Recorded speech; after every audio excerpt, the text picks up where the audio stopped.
Sydney Basin is an amazing region, and those photos you just saw are but a scratching of the spectacular diversity of landscapes within just a few kilometres of the centre of Sydney.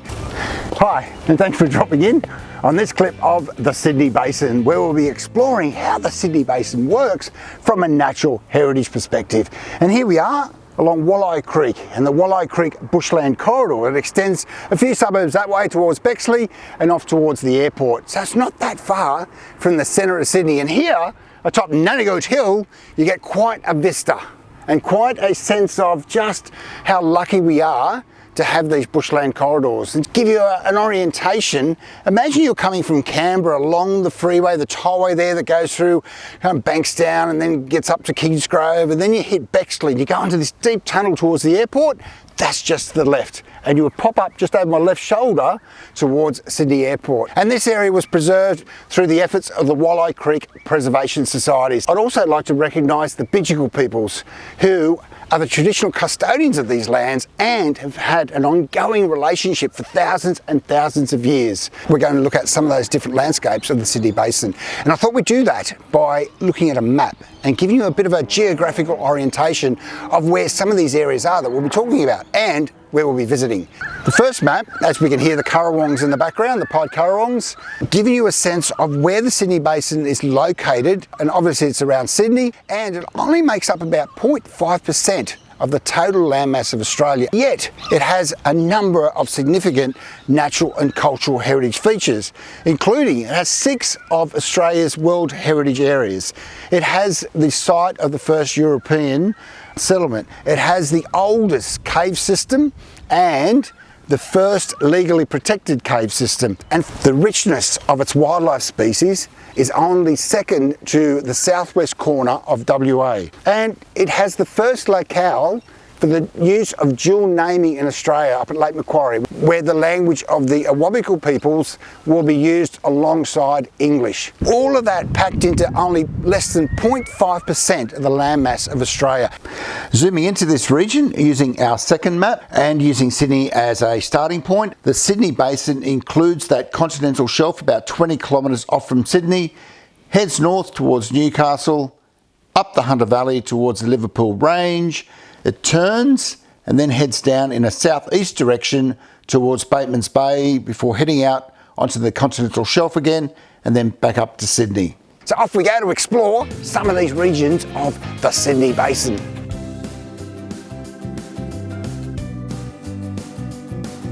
A good way to head north from Sydney's CBD is to catch a Manly ferry from Circular Quay. Sit back, relax and enjoy one of the more picturesque and spectacular harbours in the world, and a harbour that has an amazing diversity of fish with close to 600 species on record. And Sydney Harbour also has coral reefs, which have received a fair bit of research attention the last few years, and purpose-built artificial reefs, which are aiming to increase the local marine biodiversity. On the northern side of Sydney Heads is the spectacular North Head, which conserves a number of endangered and threatened plant and wildlife species, including the critically endangered Eastern Suburbs Banksia scrub. It's also the site of the quarantine station, which was in operation for close to 150 years, and in that time have been responsible for managing the quarantining of close to 600 vessels. The right time of year, these waters of Sydney Harbour sometimes welcome migrating humpback whales, such as those in the photo. Whilst you're looking out for the whales, keep an ear out for the yipping and yappies by the little or fairy penguin, which is the only penguin to breed on the Australian mainland. North of Sydney Harbour are the expansive waters of Broken Bay, with Lion Island pretty close to the middle of that opening. These waters are fed by pit water, which comes in from the south past Farm Beach and Barrenjoey Headland, and by the Hawkesbury River from the west, which actually has its origins way back in the western part of Sydney. The Hawkesbury, as it swings around to the north of Sydney, is often seen as the northern boundary of the Sydney metropolitan area. And when it does come out into Broken Bay, it's a big river, especially in flood. North of Broken Bay is Gosford and the region of the Central Coast, an area with extensive bushland areas, including national parks like Boodye, Brisbane Waters, Darug, Popran and Yengo. It is within Darug and Yengo National Parks that you'll find the convict-built Old Great North Road, sections of which are included on the World Heritage listing. There's also a Great North walking track that goes from Sydney up to Newcastle and passes through some of the national parks of the Central Coast. North of the Central Coast is Lake Macquarie, a huge lake, so big that it's Australia's largest coastal saltwater lake. And it's also Australia's first locale to use dual naming, with the local Awabakal Aboriginal language being used alongside English. The same area features some stunning coastal landscapes, including sea caves and historical coastal mining villages. And then towards the northern edge of the Sydney Basin is Newcastle, and a region that has been dominated by coal mines, the world's largest port for exporting coal, steel production and wineries. And with the BHP Steelworks leaving the area after almost 100 years of operation and coal on the demise, the region's many other attractions and intrinsic values have been recognised, helping transform the city and its region. An example of that is the newly produced Newcastle Coastal Geo Trail with associated brochures and resources.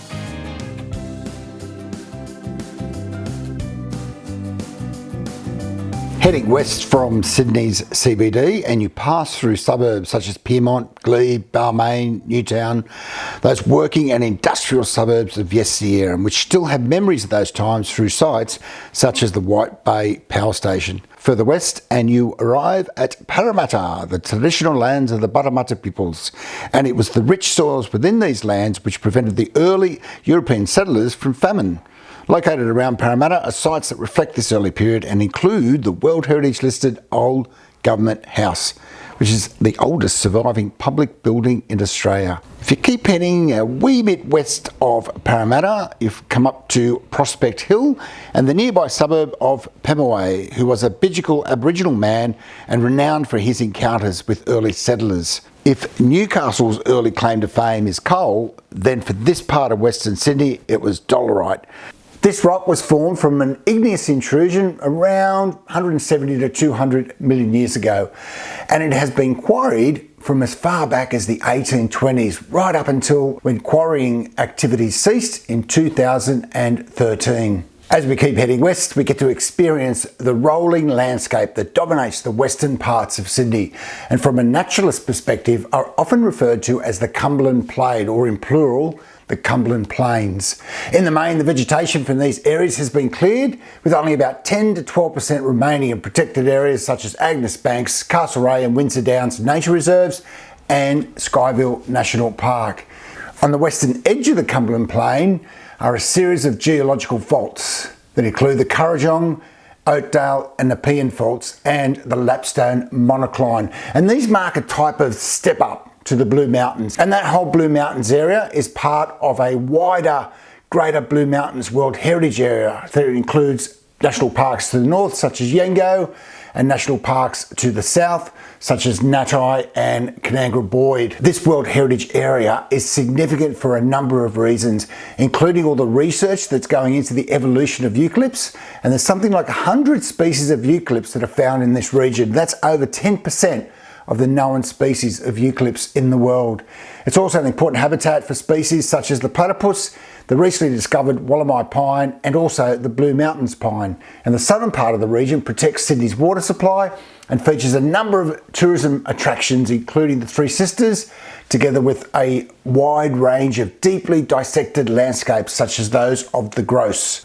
On the western edge of the Sydney Basin is a relatively new national park called the Gardens of Stone, and this also forms part of that Greater Blue Mountains World Heritage Area. It preserves a quite dramatic pagoda-type landscape and sits to the northwest of Lithgow, which marks part of the western boundary of the Sydney Basin. To the south of Lithgow, we'll find what has recently been referred to as the world's oldest cave system in Jenolan Caves, and were in fact the world's first legally protected cave system.